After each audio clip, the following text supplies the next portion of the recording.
Quand les médecins ont déclaré la fin, Dieu a parlé. Ce jour-là, dans un hôpital ordinaire, personne ne savait encore que la salle d'attente deviendrait le lieu d'un miracle. L'homme de Dieu était venu comme il le faisait chaque semaine. Sans bruit, sans caméra, sans discours.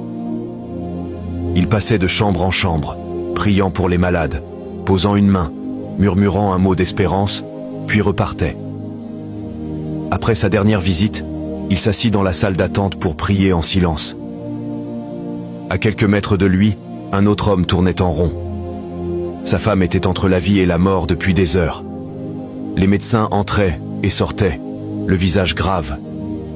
Lui refusait encore d'y croire. « Elle va s'en sortir », répétait-il. Ils exagèrent toujours. Mais le déni céda vite la place à la colère. En voyant l'homme de Dieu prier, il explosa. « Arrêtez ça !» cria-t-il. « Vous croyez vraiment que prier va changer quelque chose ? Ma femme est en train de mourir. » L'homme de Dieu leva les yeux.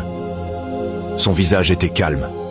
« Je prie parce que c'est tout ce que je sais faire quand l'homme n'a plus de solution, » répondit-il doucement. « Votre Dieu est en retard, » hurla l'homme. « S'il existait, elle ne serait pas dans cet état. » L'homme de Dieu ne se leva pas. Il ne répondit pas par la colère. Il baissa simplement la tête et continua de prier.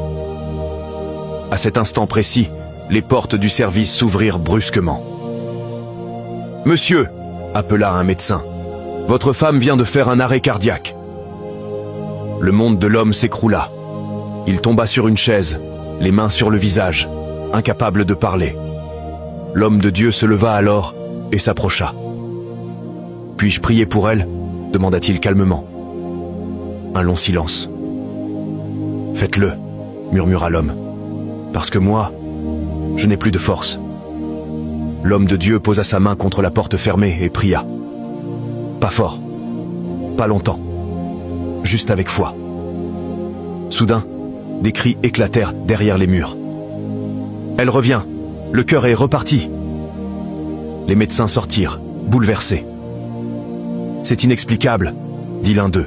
« Nous l'avions perdue. » L'homme s'effondra en larmes. « Pardonnez-moi, » dit-il à l'homme de Dieu. J'étais en colère.